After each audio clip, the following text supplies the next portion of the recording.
Hey y'all, what's up? It's your girl Zan here, back at it again with another video.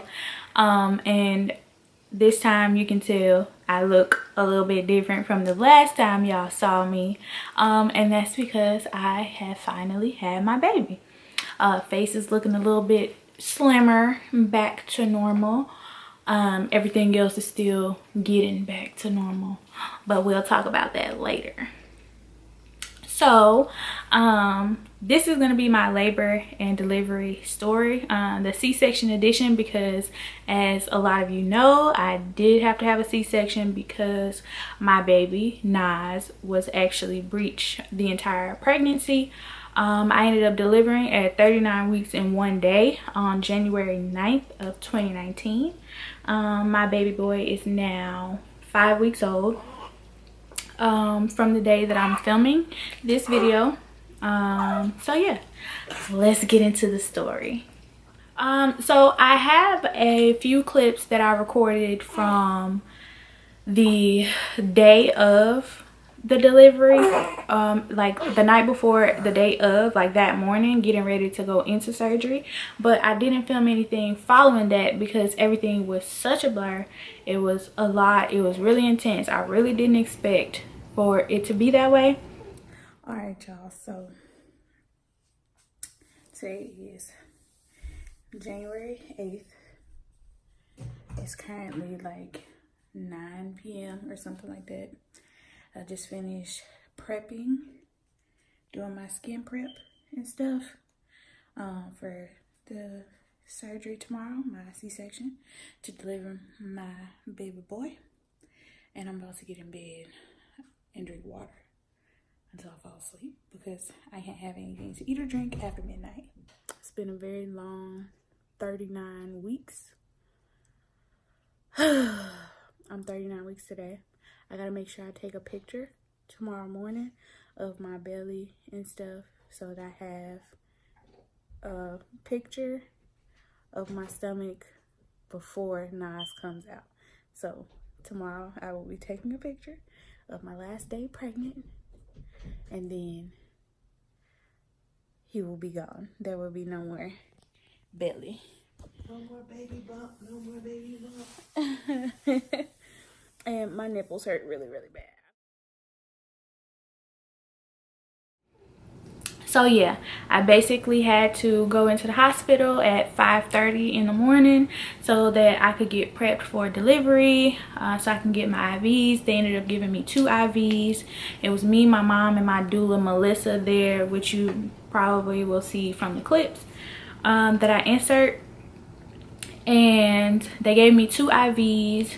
I had to provide a urine sample, of course, and then basically it was a lot of waiting around, like being monitored. I got hooked up to the fetal monitor so they can monitor my contractions if I was having any, which I was, and monitor his heartbeat and stuff like that. So that happened. Then I met like a lot of nurses and doctors and stuff that I would be dealing with throughout my stay there, because I had to stay in the hospital 48 hours after delivering him. Yes, then anesthesiologist came in and basically walked me through the process of what they were going to be doing to me once I got into the ER, as far as like my spinal tap and stuff like that. And basically how to she gave me some like warnings, like, hey, this might happen, you might experience this, so be on the lookout for this so that you're not surprised, so that you don't start freaking out and stuff like that. So yeah, she gave me that whole spiel. I'm sleepy. I don't think he got much sleep either. He was moving around all night. You were moving around all night. I'm ready for this to be over. I'm sure you're ready for this to be over. So let's get this party started. Okay. And Nas, this is your grandma. Say hi, Grandma. Hello. So happy. It's here. It's time. Happy birthday, Nas. Happy birthday. I was telling my mom yesterday and one of my best friends at work that Nas's birthday is actually the day, a year to the day that I found out I was pregnant with my first baby. Oh, yes. It's come full circle. Full friggin' circle. yes. I was like, that's interesting. The first day, I literally took my first pregnancy test ever that came out positive on today. It was like 4 a.m. Like, and I freaked out and called my friend and woke her up out of her sleep because I was like, is this a line? I think I'm freaking pregnant. And then I was like crying and panicking and shaking. But yeah, so a whole year later, and we having a baby. Yay. I want to ask the patient. I bet you she knows. Yes, Dr. Odom. I saw the if I was going to have surgery and I didn't know it was going to be. So, very simple, right? When you're ready, hop on up here. I'm sure you've been monitored before because you received that high risk, right? Those are perinatal. Okay, perfect. Very important before we do anything else. This is where people make stupid mistakes. Verify that's you. That's your correct date of birth and spelling, because I can imagine your name gets messed up. It does. That's correct though. That is? Okay. Hello everyone.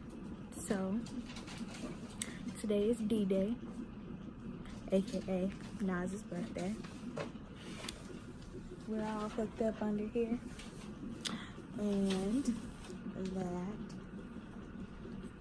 is the monitors. And Mama's here. Well, Grandma. And Melissa, my beautiful doula, is here to get this boy here. Yep. So far, they've stuck me with 2 needles and given me 2 IVs, which hurt. And they stuck it to the hairiest parts of my arms, which is not about to be fun. And I'm on these monitors that I hate. I've grown to hate. But they serve a purpose, I guess. And yeah. We're just waiting at this point for the next step. They did an ultrasound to verify his position. Of course, he's still breech. But apparently, one of his legs is like down at the bottom of my stomach, which is weird. All right, guys, things have started to percolate. We got another ultrasound, still very breech, still very stubborn, and I've met a lot of great people so far. The names, might not remember all of them, but yeah. And it looks like we're about to get this show on the road. Man with anesthesia, which is like the biggest part of this whole thing. So yeah, the next time y'all see me, I will officially be like a mom and stuff. So yeah, happy birthday, Nas. And then we started rocking and rolling really around 7:30 in the morning. I got moved from my my room into the ER, not the ER, the OR. And yeah, it was a lot different than I expected it to be. It's very cold in there. It's super like sterile and just like white, bland, and like everything silver from all like the cabinets and like all this stuff. It was not the best place to be. They had my mom wait outside because my mom came into the OR with me so that she could be the first one to see Nas and like, you know, be with him while they did all the little cleaning and stuff like that. And yeah, so they had me lean over, like sit on the side of the little operating table and like lean over and like hug myself basically. And they hit me with the needle. They gave me 2 shots in my back. The first one was to like numb the area, and then the second one is where they actually put in the spinal block that basically numbed me from my like halfway, like my nipples down basically.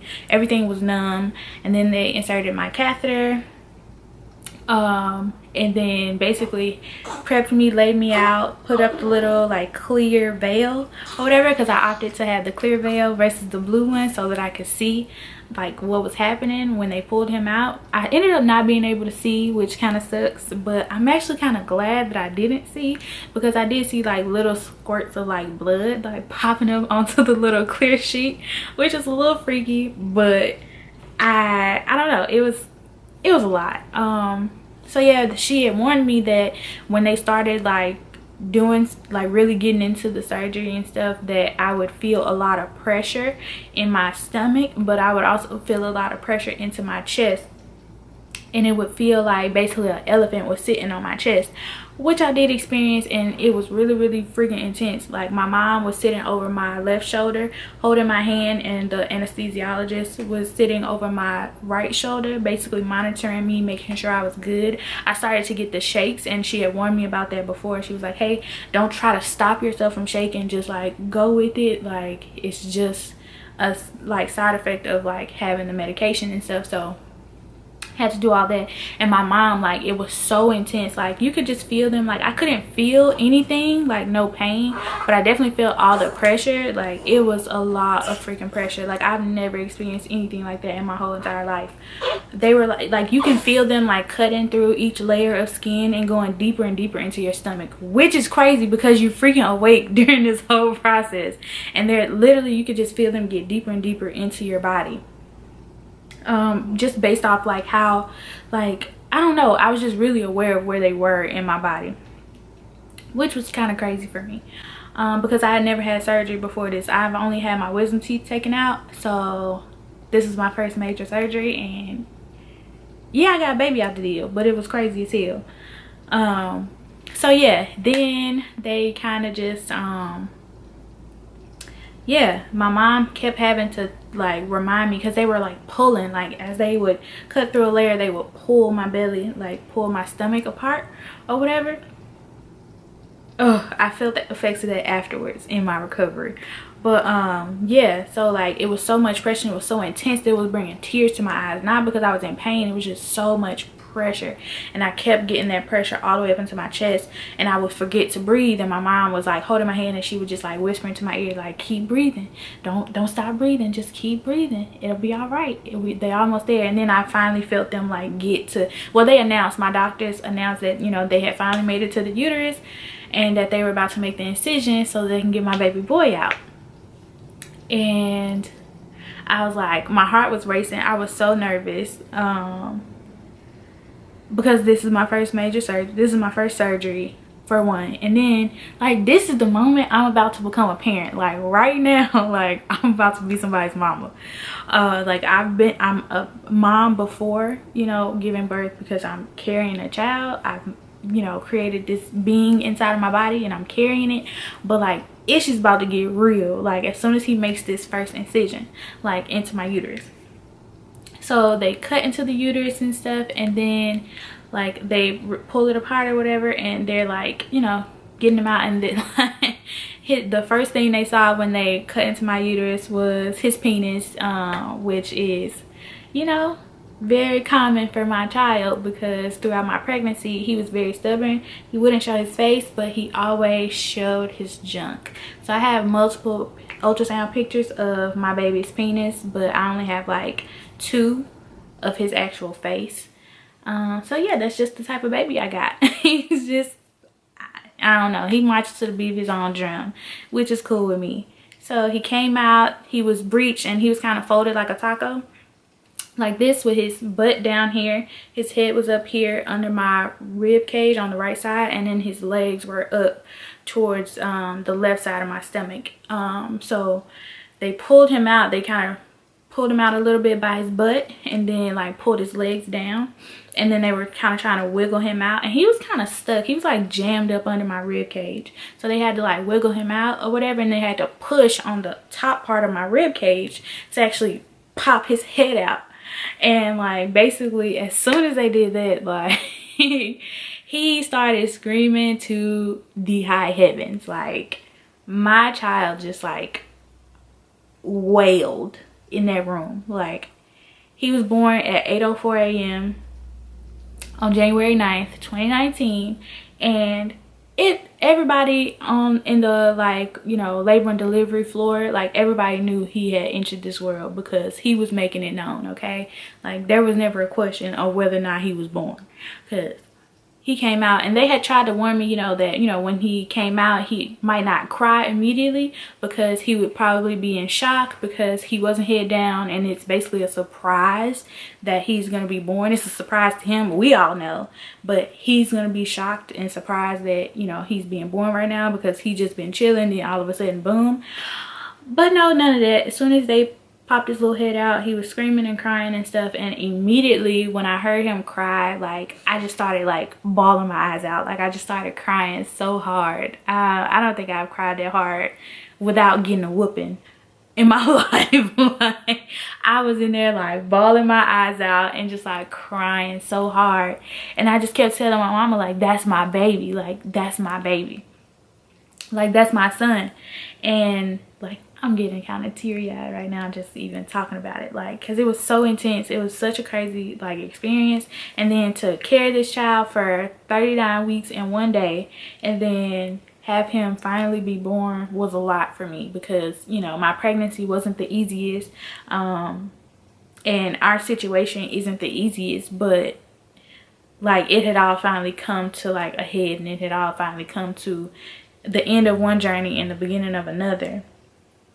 And yeah, so they took him out, and then they like took him over to the warmer and stuff, and my mom went over to like see him. My mom was the first one to see him and stuff, and she, oh my goodness, he's so beautiful. And yeah, so they were like cleaning him off and stuff, and like my mom was like taking pictures of him, and she like came over and showed me a picture, and I was like, oh my gosh, he looks like me, like he looks just like me. And that kind of tripped me out, because he looks exactly like I looked when I was a baby, except I was fatter than he was. But yeah, he looks exactly like me. And yeah, originally we had planned to do skin to skin in the OR while they closed up. They were supposed to put him on my chest, and they had started to prepare for that. They were moving the little covers back and stuff, and my mom was gonna help, you know, hold him on my chest because I was still shaking or whatever from the anesthesia. So she was gonna kind of, you know, put a hand on him too to like help keep him in place and stuff on my chest while they closed up and stuff. But when he was born, he wasn't his they put him in the warmer and was cleaning him off and stuff. He was when he was born at 7 pounds 2 ounces and 20 inches long, but he wasn't keeping his body temperature. He wasn't able to, like, his body temperature kept dropping every time they would warm him up. When they would, you know, try to move him, his temperature would drop again. So basically we couldn't do skin to skin because his temperature was dropping, and then I started to get really, really cold as well. So they had to put like a bunch of like warming blankets on me. They had to swaddle him. They double swaddled him, put him on like a diaper, of course, and then they put him on this little like gown thingy, and then they wrapped him up in 2 blankets to like keep him warm, and then they had to put him in the warmer in our recovery room or whatever. And basically it was like a good hour or so before I could actually like hold him.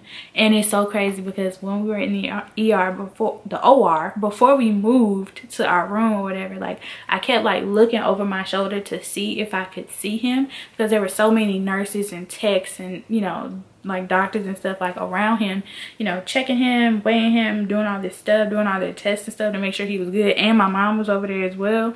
Like everybody kept blocking the way, so I could never see him.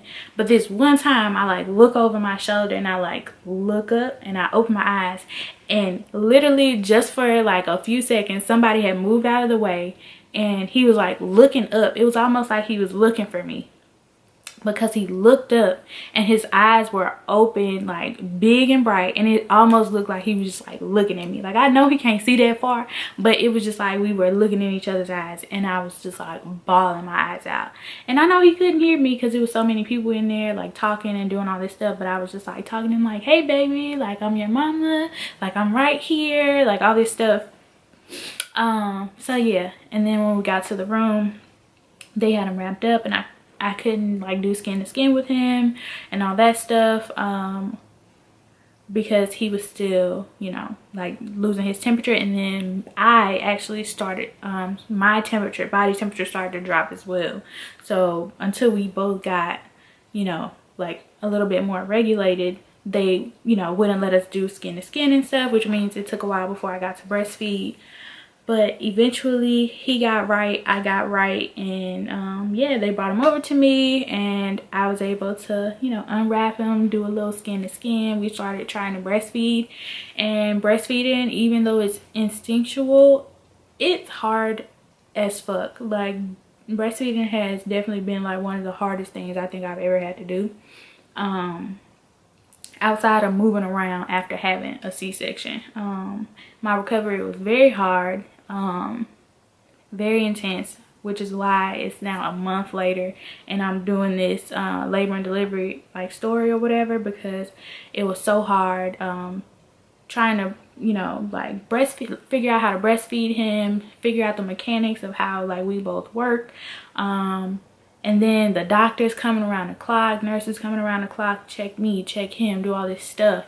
And then I'm trying to feed him, and then he's not eating, and then he is eating, and then it's painful, then it hurt, like it doesn't hurt, and then all this, like it was just a lot. So I didn't end up picking up my camera, my phone at all to record anything after. I'm now 5 weeks postpartum and I'm finally feeling a lot better, and my belly is like going down a lot. My heaviest weight while pregnant was 166. I started out at 123. I'm now down to 139. So I want to stay within the 135, 140 range. So hopefully soon I'm able to start back working out.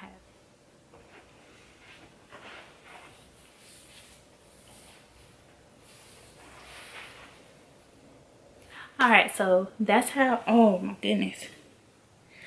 Oh, my boobs are tingling. So it's probably time for me to feed my baby. So yeah, I'm gonna go ahead and wrap up this video. That's what my stomach looks like. That's basically the gist of how my son came into this world. Nasim Amir Smith is his name, and breast milk is his game. Okay, that's it. Like, thank y'all for watching. I appreciate y'all's support and y'all's patience, and I will see y'all in my next video.